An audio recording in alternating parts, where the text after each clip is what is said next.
Nous allons parler santé et réglementation aujourd'hui avec notre experte Violaine Chaumont. Bonjour et bienvenue. Bonjour. Ravie de vous recevoir sur ce plateau aujourd'hui pour cette expertise. Vous êtes dirigeante de RNI Conseil depuis 15 ans déjà et ça c'est pas rien. Votre cabinet est spécialisé notamment en affaires réglementaires et médicales de produits de santé et de nutrition entre autres. Et puis, ce qui est très intéressant avec vous Violaine Chaumont, c'est que vous avez un double cursus en nutrition humaine et en droit pharmaceutique. Ce qui nous amène à notre sujet d'aujourd'hui, capital en ce moment avec la crise sanitaire dont nous sortons, les produits qui arrivent sur le marché, produits de santé et naturalité, quelles sont les erreurs réglementaires à ne pas commettre. Ça passe par 3 étapes indispensables, ça, Violaine Chaumont. Oui, tout à fait. Alors, déjà pour resituer le contexte, il faut savoir qu'aujourd'hui, effectivement, les consommateurs se détournent de l'automédication chimique. Il y a un essor incroyable des produits de santé naturels à base d'extraits végétaux, d'origine marine, des huiles essentielles, etc. Et ce qu'il faut comprendre, c'est qu'au niveau réglementaire, la naturalité, ça complexifie énormément les conditions de mise sur le marché, malgré ce que l'on pourrait penser. On pourrait penser le contraire. Exactement. Mais la difficulté que l'on a avec les produits de santé naturels, c'est qu'ils vont se retrouver à la croisée des chemins entre, d'un côté, les exigences réglementaires fixées par la réglementation européenne, et de l'autre, la connaissance que nous avons de ces composés naturels. Et aujourd'hui, quand vous voulez faire autoriser un produit de santé, vous devez démontrer 3 choses: la qualité, la sécurité et l'efficacité. Et en termes d'efficacité, vous devez justifier par un ensemble de tests ou de données l'efficacité, le mécanisme d'action. Et la problématique que l'on a, c'est que la majorité des données que nous disposons aujourd'hui ne sont soit pas du tout suffisantes, pas du tout appropriées ou ne répondent absolument pas aux méthodologies imposées par la Commission européenne. Alors du coup, les industriels sont vraiment dans un marasme, si je puis dire. Ils sont perdus en quelque sorte. Sont perdus entre ce qu'ils peuvent démontrer, ce qu'ils voudraient revendiquer sur les produits et ce qu'autorisent les autorités. Alors, ce serait très intéressant justement qu'on les aide et qu'on les aide à éclaircir ce qui est particulièrement complexe pour eux. Qu'est-ce qu'on doit éviter quand on est Alors déjà, de croire à la légende qu'un produit de santé naturelle, ça se développe et ça se met sur le marché beaucoup plus rapidement qu'un produit chimique. Ce n'est pas du tout le cas. La deuxième chose, c'est que le risque réglementaire, il porte vraiment sur l'efficacité qu'on veut démontrer. Alors, il faut savoir que la réglementation, elle fonctionne par case. Par case, vous avez un statut réglementaire et par statut réglementaire, vous avez des règles précises pour communiquer. Par exemple, développer un produit qui va permettre de stimuler les défenses immunitaires, ça n'a rien à voir avec un produit qui va vous aider à lutter contre une infection.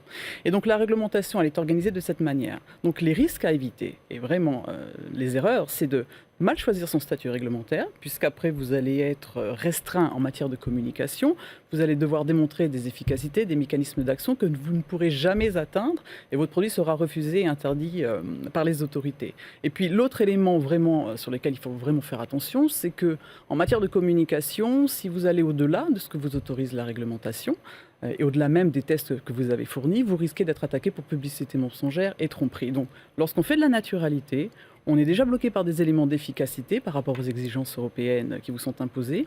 On est bloqué par des éléments de communication, ou du moins on est régulé. Et ce sont des risques qu'il faut vraiment prendre en considération pour pouvoir avoir une commercialisation pérenne des produits sur le marché, complètement. Quelle autre étape est-ce qu'on doit absolument connaître pour éviter toutes ces erreurs réglementaires? Alors, les étapes que l'on doit connaître, c'est une méthodologie qu'on pourrait établir en trois étapes. La première, c'est qu'un statut réglementaire, c'est-à-dire compléments alimentaires, cosmétiques, médicaments, dispositifs médicaux, ça peut paraître un peu compliqué comme concept, mais ça se choisit selon la composition des produits, selon ce que vous allez revendiquer, selon la zone d'application du produit également. Et puis une fois que vous avez déterminé l'un ou l'autre statut réglementaire qui va pouvoir s'appliquer, vous allez devoir trancher selon des éléments factuels, scientifiques, basés sur vos tests. Comment on fait ça? On est bien entouré? On est bien entouré, effectivement. On n'hésite pas non plus à investir un minimum dans des tests scientifiques. D'accord. Je dirais, pour valoriser tous les produits de santé naturelle, un minimum de science est nécessaire. On ne peut plus se contenter d'un usage traditionnel, connu pour des plantes ou des huiles essentielles. Les technologies ont beaucoup avancé, les produits sont beaucoup plus complexes qu'avant et qu'une simple tisane, par exemple. Donc il ne faut pas hésiter à investir, se faire entourer de conseils, qu'ils soient bien évidemment réglementaires, qu'ils soient scientifiques, ne pas hésiter aussi à échanger avec les autorités ou les organismes de certification pour réajuster autant que possible son dossier pour obtenir les autorisations nécessaires. Violaine, en 30 secondes, et ce sera le mot de la fin, est-ce que vous avez l'impression que les consommateurs sont de plus en plus ouverts, en tout cas, à vérifier que les informations sur les produits qu'ils vont consommer sont conformes? Complètement, on a pu voir la montée en puissance d'un certain nombre de sites internet qui se destinent à aider le consommateur et à l'éclairer sur les bons et sur les mauvais produits. Donc oui, le consommateur a complètement besoin d'être guidé. Je pense qu'il y a aussi aujourd'hui un manque de confiance autant dans les réglementations que du côté des industriels, hein. C'est-à-dire que le consommateur a besoin d'une tierce partie aujourd'hui pour avoir confiance dans ses produits, et il y a un vrai effort à faire de la part de l'industrie, de la santé, pour rééquilibrer les forces, si je puis dire, et rendre confiance en leurs produits tout simplement. Merci beaucoup Violaine Chaumont d'avoir été notre expert du jour. C'est Merci, toujours un Jeanne. plaisir de vous recevoir sur ce plateau. Merci. Je rappelle que C'est vous êtes réciproque. à la tête, eh bien, je suis très heureuse, vous êtes à la tête d'RNI Conseil.